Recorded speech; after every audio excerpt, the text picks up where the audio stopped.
Aponta.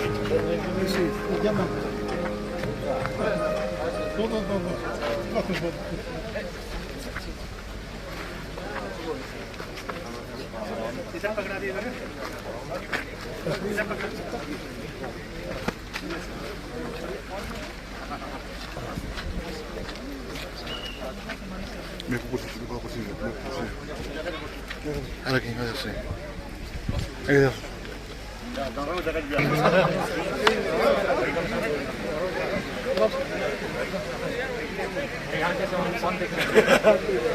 There's canteen है, president.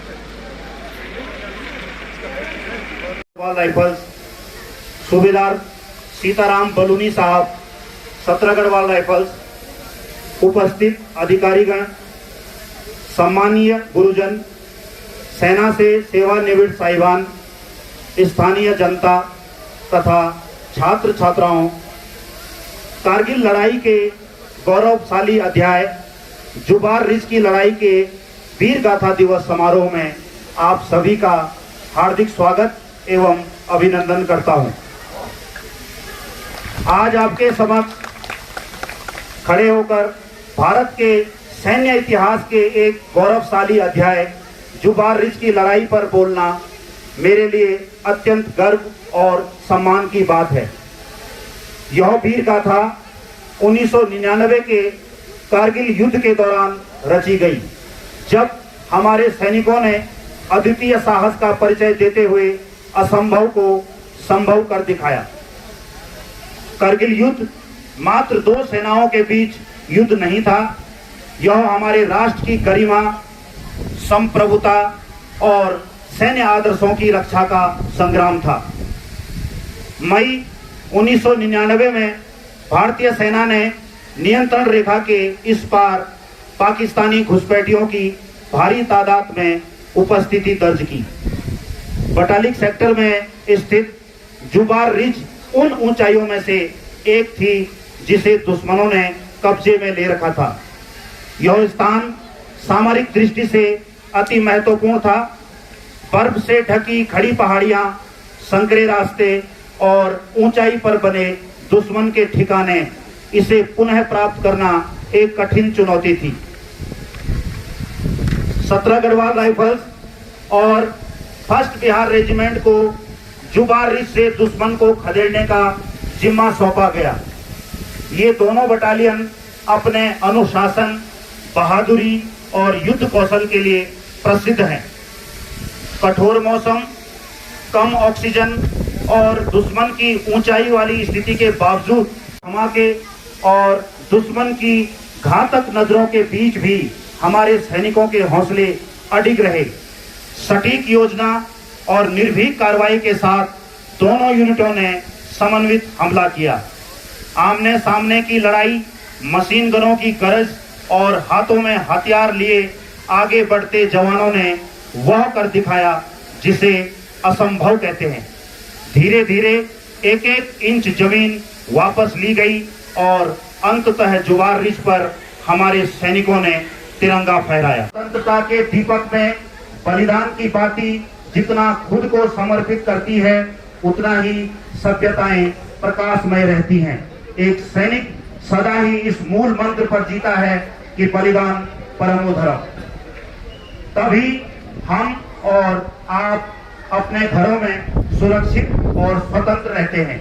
यदि हम वास्तव में कुछ करना चाहते हैं तो हमेशा बलिदान हुए सैनिकों के परिवारों के साथ खड़े रहना सीखें, क्योंकि उन वीर सैनिकों ने देश के लिए अपना बलिदान दिया है।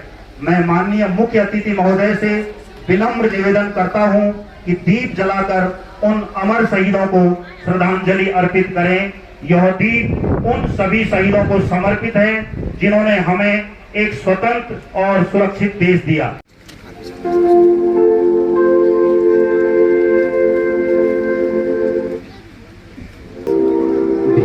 याद उन्हें भी कर लो जो लौट के घर ना आए,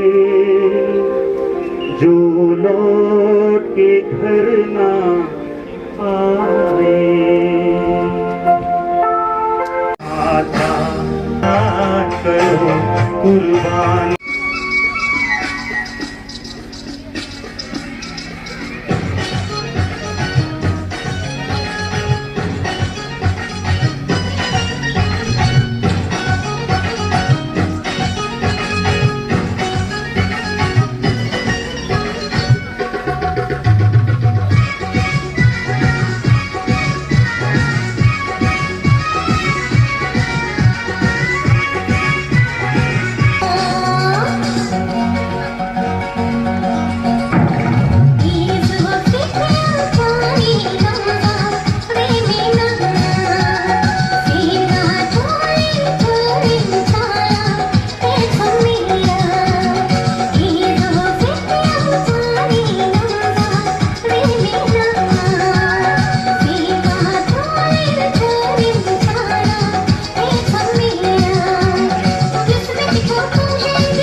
बार मेरे साथ सभी शना बशाना आवाज देंगे।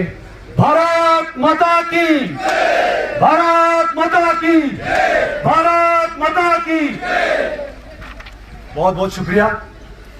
यहाँ पर उपस्थित हमारे आज के मेहमान खसूसी श्री फिरोज खान साहब, हमारे 99 वार हीरोज़ के हमारे गेस्ट कर्नल राय और उनके साथ आए हुए हैं 17 गढ़वाल के हमारे वीर सिपाहियों, हमारे यहाँ पर बटालियन यूनिट के सीओ साहब, ट्वाइसी साहब, honourable councillor minority region ticket साहब, principal high secondary school Silmo Khursheed साहब, हमारे जितने भी यहाँ पर बुजुर्ग हैं, उसके साथ साथ यहाँ पर जितने भी जवान हैं, फौजी है, यहाँ पर हमारे महिला हैं, सभी को मैं इस मंच से नमन करना चाहूँगा।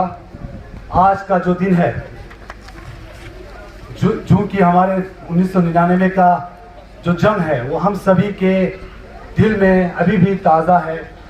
हमने खुद देखा है, जब हम बहुत छोटे थे वार का मंजर हमने खुद देखा है, और आज इस वीर गाथा के अवसर पर मौका मिल रहा है 99 के वार यानी कि 1999 में जो वार कैसे हुआ, उसके कैसे कैसे परिणाम रहा है, किस तरह से हमने विजय जो है फतेह की तरह हमारे तिरंगे जो ले रहा है अलग अलग पोस्टों में, इन सब के बारे में मैं यहाँ पर मंच पे आया हूँ। आप सभी को, खासकर बच्चों के लिए ये एक इंस्पिरेशन है कि किस तरह से हमारे वीर सिपाहियों ने ये जो 99 वॉर में ज़बरदस्त लड़ाई करके दुश्मनों को वापस उन्हीं के घर भेज दिया। चलिए मैं चंद शेर से शुरू करना चाहूँगा। ठंडी हवाओं में एक आग सी थी, ठंडी हवाओं में भी एक आग सी थी, हर सिपाही में वतन के लिए प्यास सी थी। करगिल के वादियों में देखा है वो मंजर, करगिल के वादियों ने देखा है वो मंजर, जब सरहद पर जवानों की सांस भी विशाल सी थी। तो जब 1999 होने से पहले हमें पीछे जाना पड़ेगा। 1971 में जब हिंदुस्तान और पाकिस्तान की एक लड़ाई हुई थी और हिंदुस्तान और पाकिस्तान के बीच में एक लकीर खींची थी जिसको LOC का नाम दिया गया। ये LOC बहुत ही लाइन ऑफ कंट्रोल जो कि हमारे लद्दाख से लेके कश्मीर तक, घाटी तक और पूंछ सेक्टर तक खींची गई, और वो जो LOC है बहुत ही एक्टिव रहा तब से। पहले दुश्मन खासकर पाकिस्तान ने हमारे साथ दोस्ती करने का एक ढोंग रचा। प्राइम मिनिस्टर अटल बिहारी वाजपेयी और प्राइम मिनिस्टर नवाज शरीफ ने एक पीस एग्रीमेंट साइन करने की एक दौरान दुश्मनों का जनरल मुशर्रफ ने एक गंदी एक नीयत से एक कोशिश की, क्योंकि इससे पहले हमारे जितने भी पोस्टें थे वो विंटर में खाली होते थे, यानी कि दोनों के, इंडिया हो या पाकिस्तान, दोनों अपने सिपाहियों को नीचे लेते थे। लेकिन उन्होंने धोखा दिया, पीस एग्रीमेंट को साइन करने का ढोंग रचा और विंटर के महीने में अपने जो सिपाहियां हैं, उनके आर्मी है, उनको मिलिटेंट की शक्ल में हमारे पोस्टों पे भेजते रहे। तो 99 से पहले उन्होंने ये जो है कार्रवाई करते रहे और हमारे वीर सिपाहियों के साथ शाना बशाना चलते हुए हमारे जो सिविलियन थे यानी कि अवाम थे, उन्होंने ये गतिविधि जो वो पोस्ट पे आ रहे थे, इन चीजों को नोटिस किया और हमारे वीर सिपाहियों के सामने रखा। देश का सिपाही बोलो मेरे साथ, जय हिंद जय हिंद जय हिंद जय हिंद जय हिंद। दुनिया की आंखों का तारा बनूंगा, रखूंगा ऊंचा तिरंगा परचम, आगे ही आगे बढ़ाऊंगा कदम। नन्ना मुन्ना राही हूँ, देश का सिपाही हूँ, बोलो मेरे संग, जय हिंद जय हिंद जय हिंद जय हिंद जय हिंद। जुदों दीश पो हिंदुस्तान बेत, दुनिया तुझे हम चोद उछालो, दीश पो हिंदुस्तान बेत। पर सैयद गे टीपू सुल्तान, दीश पो हिंदुस्तान बेत। सर सैयद गए टीपू सुल्तान दीश वो हिंदुस्तान बे दुनिया तुझे हाँ चौदह सालों दीश वो हिंदुस्तान बे। इसके बाद सर एक लाइन है, गंगा जमुना तहजीब सिविलाइजेशन, शायद यहाँ के लोगों को पता ना हो। गंगा जमुना सिविलाइजेशन थी इसको तो एक मिसाल एक ला असी हिंदुस्तान की गंगा यमुना बोन सिंधुलन खोज हिंदू मुस्लिम सिख ईसाई गंगा सुन गए इसमें हम जैसे इसका मिसाल हमारा खुद इंडस वैली है।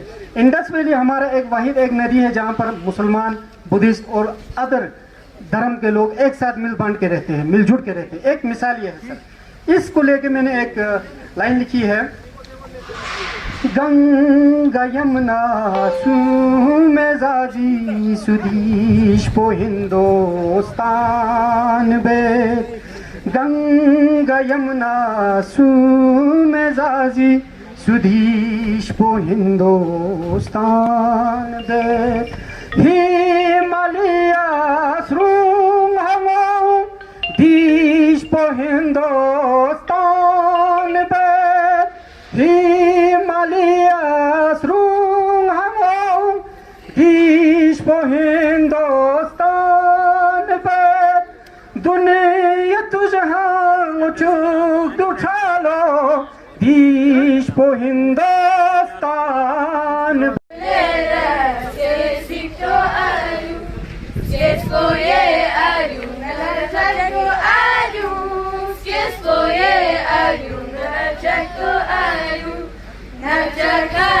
segala moto yungai najakan di segala seperti syariwo syafal mi mola boto khala chula geto zamchola boto khala chula geto mi molera esquelecito alu zamcholera esquelecito alu Skes foye alu kalalili alu Skes foye alu kalalili alu Kali thi segala moto yume Kali thi segala sati sharibu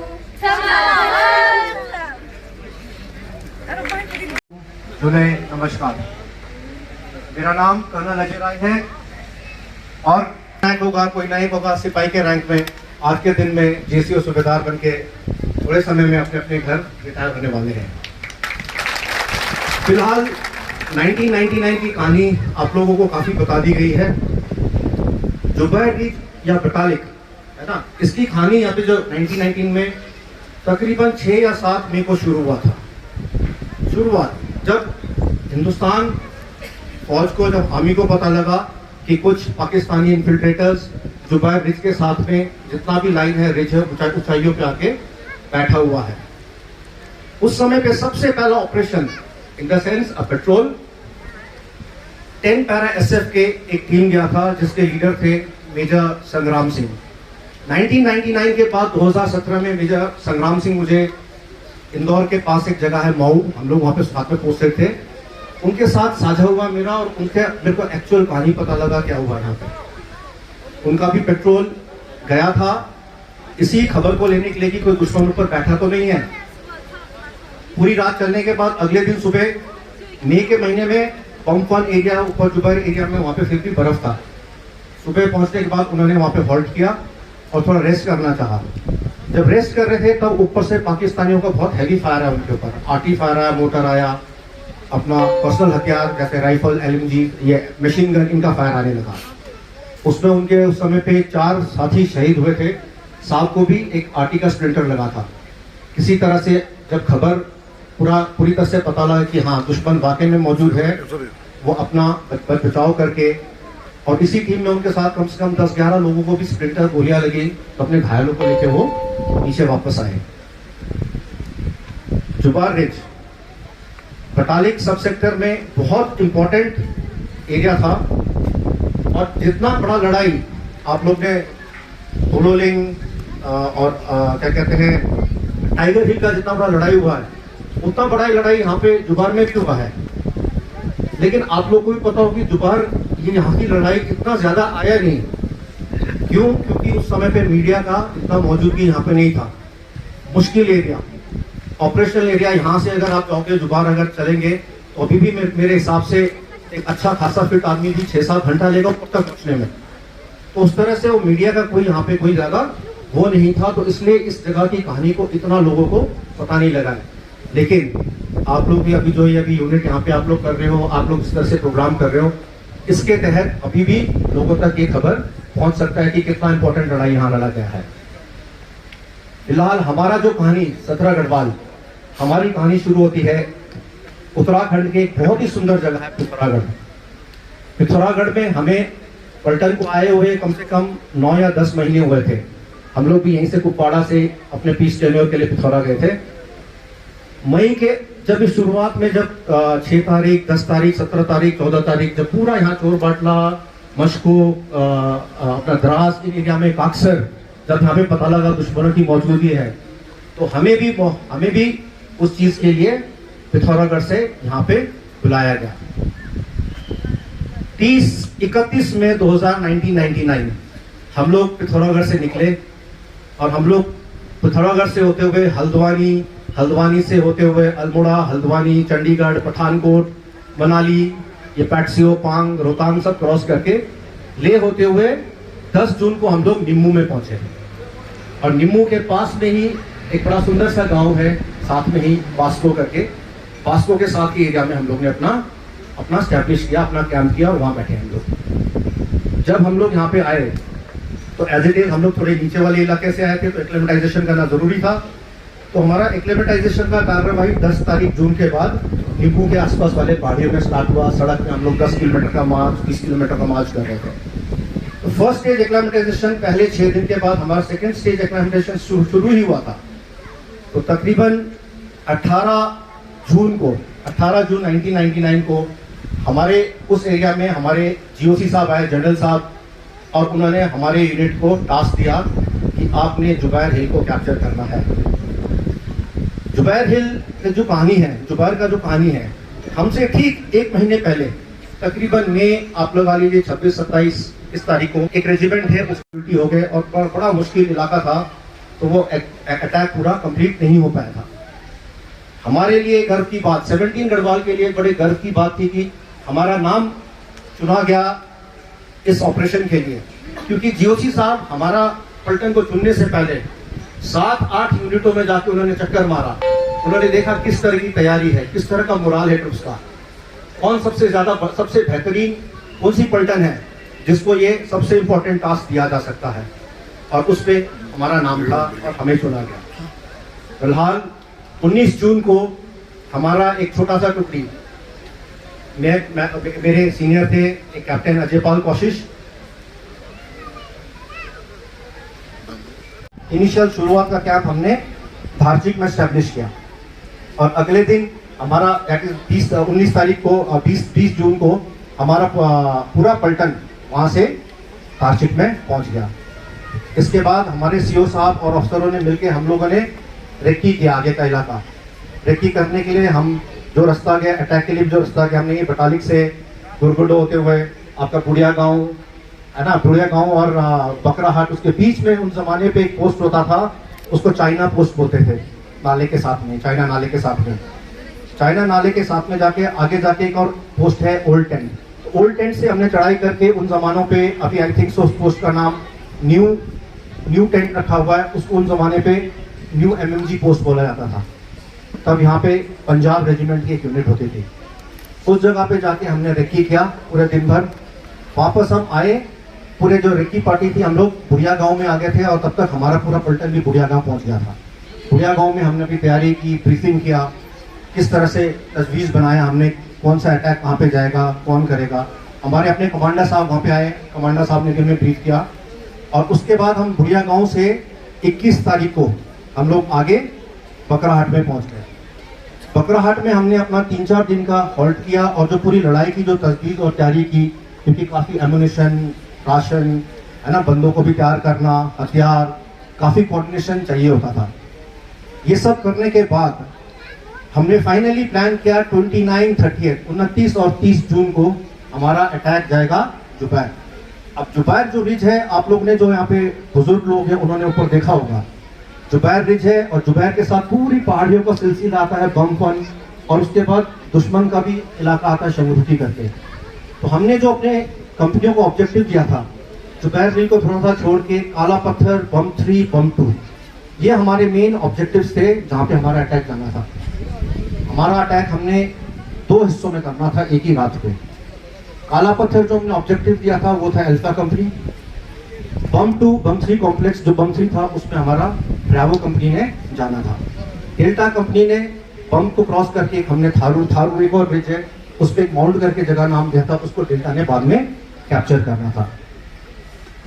Charlie company हमारी जो एक थी, उन्होंने एक waste पर बिल्कुल pump 2 के 800 metre नीचे और एक फ्लैट करके एरिया हमने नाम दिया था, काला पत्थर से अनदर आप 900 से 1000 मीटर नीचे एक जगह था, वहां से उन्होंने हमें फायर सपोर्ट देना था।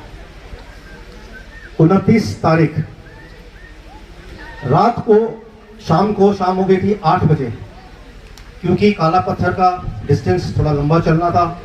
हमारा अल्फा कंपनी बकराहट से मार्च हुआ। अल्फा कंपनी के पीछे 8:30 बजे ब्रावो कंपनी और उसके बाद डेल्टा कंपनी, हम लोग आधे घंटे के गैप में पीछे निकले। ओल्ड टेंट जो जगह मैं बता रहा था नाम, उधर से जाके अल्फा कंपनी ने अपना रास्ता काला पत्थर का पकड़ना था, ब्रावो कंपनी ने और डेल्टा कंपनी ने अपना बम 1, बम 2 का बम 2, बम 3 एरिया में जाना था। ओल्ड टेंट वाला इलाका वहां पे था। उस जगह पे मेरे को लास्ट टाइम जो भी पहले यहाँ पे साहब लोगों ने जो बात किया, कैप्टन जिंटू हो गए, उनसे लास्ट आखिरी बार मैं कम से कम 9 बजे था रात को, आखिरी बार उनसे मिला। फिर हम लोग अपने अपने रास्ते पकड़ के चल गए।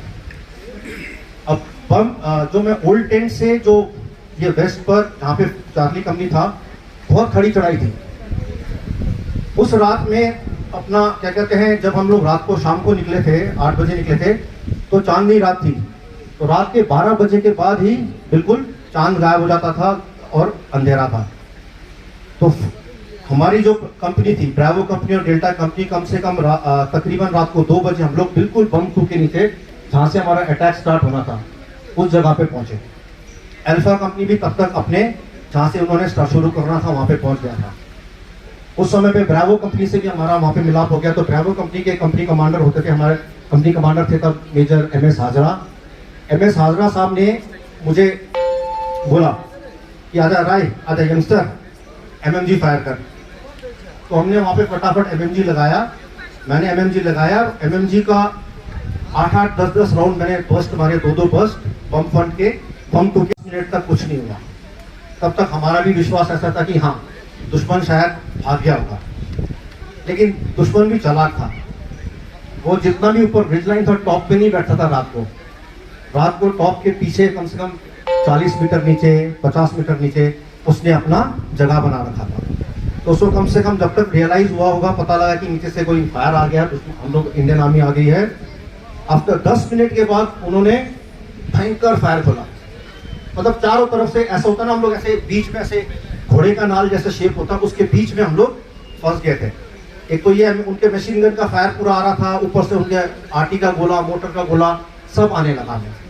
बट उसमें भी किसी तरह से हमने अपना पूरा कमांड कंट्रोल सेटअप करके, लेकिन जब तक ये फायर चलता रहा, हमारा भी जवाबी फायर उनको जाता रहा। सुबह के 4 बज गए थे और इन ऊंचाइयों पे सुबह के 4 बजे बिल्कुल उजाला हो जाता है। मुझे अभी भी याद है, हम लोग जब उस हाइट पे थे, ऊपर वाला इलाका पूरा उजाला था, ऊपर से नीचे ये बकराहट वगैरह एरिया देखो तो पूरा कंप्लीट अंधेरा होता था। तो मजबूरन हमें भी, क्योंकि हम लोग दुश्मन के बिल्कुल नाक के नीचे थे और उनकी नज़र में थे, नज़र और फायर में थे, तो हमने कवर ले लिया। इसी दौरान ये पूरा रात दिन भर हम लोग कवर लेके बैठे रहे और अगली रात को फिर हमने, उसके बाद 30 जून का जो रात था, अंधेरा होते फिर हमने अपना अटैक स्टार्ट किया। फायर उसका भी बहुत आता था हमें, हमारा भी फायर जाता था। तो धीरे धीरे करके हम लोग प्रोबिंग अटैक करते रहे इन चीज़ों पे। उस समय तक कम से कम तकरीबन हमने ये प्रोबिंग अटैक वाला कार्यवाही 6 जुलाई तक किया। तो प्रोबिंग अटैक में हमारा अपना आर्टी फायर भी जाता था, हमारा भी अपना पेट्रोल, मैं भी खुद अपना पेट्रोल लेके दुश्मन के काफ़ी नज़दीक तक, कम से कम 200 मीटर के नज़दीक तक जाके हम लोग फायर करके आते थे, चेक करते थे जवाबी कार्रवाई आता है कि नहीं आता। तो तकरीबन 6-7 जुलाई को हमें खबर मिला हमारे ऊपर हेडक्वार्टर से कि दुश्मन ने वो पूरा एरिया छोड़ के भाग गए हैं। 7 तारीख को कम से कम 3 बजे दोपहर में सीओ साहब का मेरे पास कॉल आया, हमारे सीओ साहब कर्नल सुधाकर सतपथी के। तब उन्होंने मेरे को बोला कि अजय, ऊपर दुश्मन अभी कोई नहीं है, तू रात को चढ़ जा। मेरे पास तब चार्ली कंपनी थी, चार्ली कंपनी के 3 प्लेटून, उसमें मेरे साथ सूबेदार शोभन सिंह साहब थे और एक महिपत साहब थे। तो हम लोग ने रात जैसे अंधेरा हुआ हमने चढ़ना स्टार्ट किया। 7 तारीख को शाम को 7:30 बजे अंधेरा होते चढ़ना स्टार्ट करें और धीरे धीरे है ना पूरे एहतियात बरतते हुए हम ऊपर 5:30 बजे बमटू में हम पहुंच गए थे। तब तक हमारे पास कोई फायर नहीं आया एंड जब हमने ऊपर चेक किया तो वाकई में दुश्मन अपना पूरा जगह छोड़ के भाग गया था। फिर दिन के वक्त जैसे हुआ फिर हमने बम 3 पे अटैक किया। बम 3 पे भी खाली था, पूरा खाली था। दुश्मन अपना बहुत सारा असला, बारूद, हथियार, राशन, तेल, है ना, रेडियो सेट सब छोड़ के वहां से भाग चुका था। टेंट से उनके तैयारी दुश्मन ने बहुत अच्छी कर रखी थी। वहाँ पे वो लोग जैसे पत्थरों के बीच में, आप लोग को पता है पहाड़ियों में गुफाएं होती हैं, गुफाओं के अंदर रहते थे। हथियार उन्होंने बहुत अच्छे तरीके से लगाए हुए थे। उनको बिल्कुल पता था कि इंडियन आर्मी आएगा तो किस रास्ते से आएगा, बिल्कुल नजर के साथ और वेपन के साथ उनको कैसे रोकना है। तो उन्होंने टेंट वगैरह लगाए हुए थे। टेंट के चारों तरफ पत्थर के दवा, हम लोग संगड़ बोलते हैं अपने मिलिट्री भाषा में, मतलब चौड़े चौड़े संगड़, ऊंचे, समय लेके इत्मीनान एहतियात के साथ उन्होंने बनाया हुआ था सब चीजें। राशन स्टॉक पूरा था उनके पास, राशन स्टॉक है ना, एमुनेशन का स्टॉक बहुत था जो पूरे छोड़ के गए। फिलहाल ये कहानी हो जाती है। हमारे 8 तारीख को हमने तकरीबन 2 बजे तक बम टू बम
Kunchuk Dorje class 7th।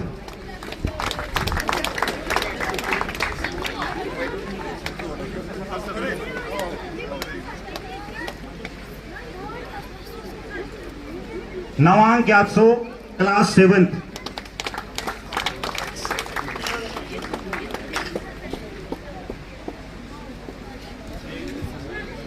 Tsering Chodol class 7th।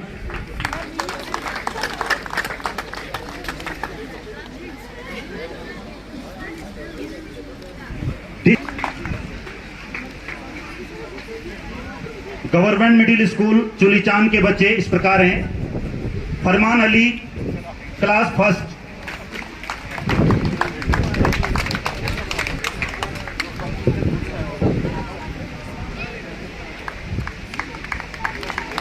Sameem Hussain class second,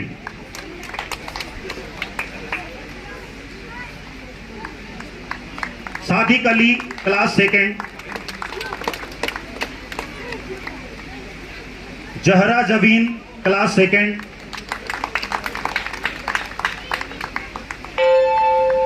Sikandar Ali class third, Rehana Batool class six,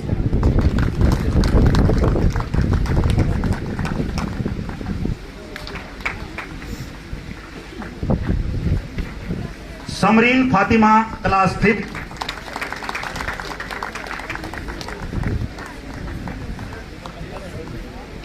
Tabassum Fatima class fifth,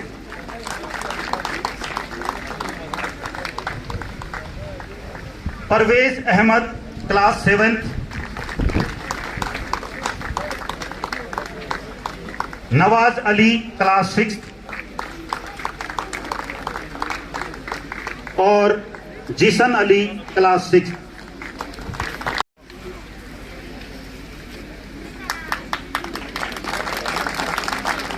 Mohammad Ishaq village Batalik,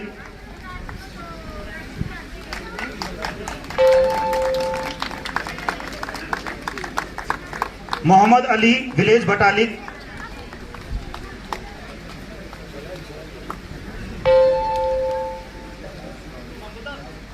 Mohammad Ali village चुलीचांग,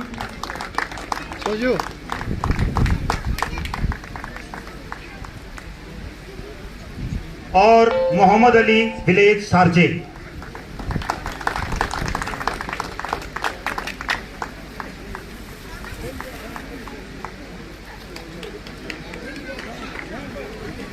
Batalik sector से दुश्मनों को खदेड़ने वाले साहब तथा वीर गाथा सुनाने वाले साहब के नाम इस प्रकार हैं। कर्नल अजय राय साहब,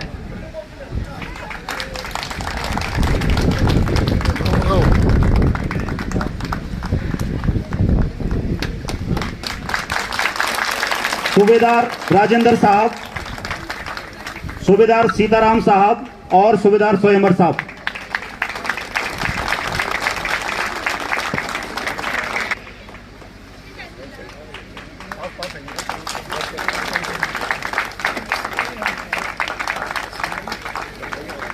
सूबेदार स्वयंवर साहब,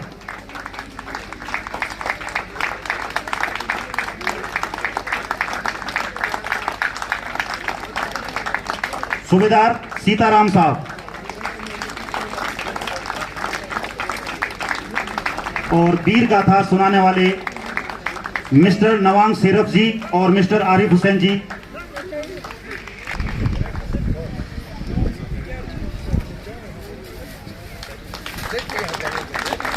मिस्टर आरिफ हुसैन जी,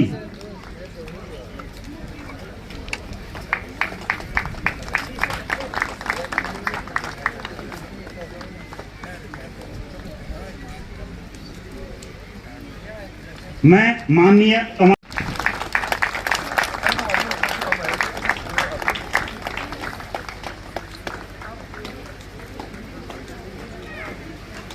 उनके साथ 99 वॉर में जो वॉर बैटल में शामिल थे उनके साथ आए हैं। उनको ब्रिगेड कमांडर साहब, सीओ साहब और हमारे यहाँ पे नॉमिनेटेड काउंसलर रिक्सिन गुरमीत जी, उसके अलावा हमारे आर्मी ऑफिसर्स और हमारे दूर दूर से यहाँ पे गांव से जो हमारे गांव वाले यहाँ पे तशरीफ लाए हैं, उसके अलावा हमारे यहाँ पे मुख्तलिफ स्कूलों से जो हमारे स्टूडेंट्स यहाँ पे आए हैं, मैं सबको आदाब झूले नमस्कार कहता हूँ। और साथ ही मैं इंडियन आर्मी का खासकर सीओ साहब का बहुत ही मशहूर हूँ कि उन्होंने यहाँ पे एक बहुत ही मीनिंगफुल प्रोग्राम में कहूँगा, एक वेरी इंफॉर्मेटिव एंड मीनिंगफुल। बाकी तो यहाँ पे आज तक जो प्रोग्राम्स होते हैं, कल्चरल प्रोग्राम्स हो या कुछ भी हो, नाच गाने, लोग आते हैं, गाते हैं, नाचते हैं और चले जाते हैं। लेकिन जो असली हकीकत, जो इस इलाके का इम्पोर्टेंस है, जो इंडियन आर्मी का रोल है या जो यहाँ के बुजुर्गों ने इस देश के लिए किया है, उसका मुझे लगता है ऐसा ही प्रोग्राम मैंने, क्योंकि मैं इस एरिया को I am representing this area since last more than 20 years. उसके अलावा मैं फॉर योर काइंड इंफॉर्मेशन मैं काउंसिल में 5 साल आई वॉज द चेयरमैन। उससे पहले मैं JNK स्टेट में I was minister of school education and sports also. लेकिन जो ऐसा इंफॉर्मेटिव प्रोग्राम जिससे हमारे आने वाले नस्लों को, हमारे आने वाले जनरेशन को ये पता चले कि हमारे इंडियन आर्मी का क्या रोल किया है पर्टिकुलरली इन वार्स, और हमारे जो लोकल जो लोगों ने, बुजुर्गों ने आर्मी के साथ मिलकर हमारे देश के लिए जो कुर्बानियां दिया है, उसके बारे में आज हमारे जो यंग जनरेशन को बताने की बहुत ही जरूरत है।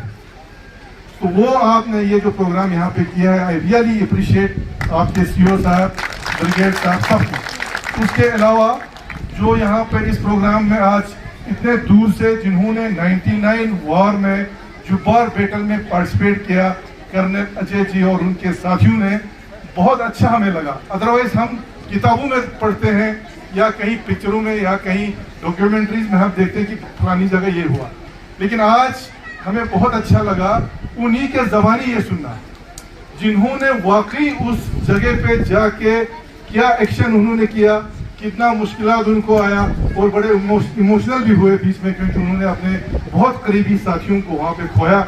वाकई इमोशनल होना भी चाहिए। तो ये हमें बहुत अच्छा लगा कि उनके ज़बानी हमने ये यहाँ पे सुना, और ये जो आइडिया आपने सर आपको डेवलप हुआ कि हम उन्हीं को यहाँ पे लाए जिन्होंने वहाँ पे बैटल में पार्टिसिपेट किया, ये भी एक अप्रिशिएबल, मैं आपको अप्रिशिएट करता हूँ उसके लिए। तो उसके लिए भी हमें बहुत अच्छा लगा।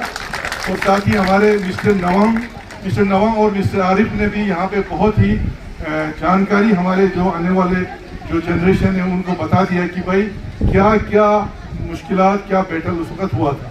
तो आज हम सिर्फ बेशक ये जो प्रोग्राम है ये विजय दिवस से जुड़ा हुआ है, क्योंकि 26वां साल हो रहा है, और 26 जुलाई को हर साल जो हमारा वॉर मेमोरियल है द्रास में, वहाँ पे विजय दिवस का बहुत बड़ा फंक्शन होता है। उसके साथ जुड़ा हुआ ये जो है आपका फंक्शन है।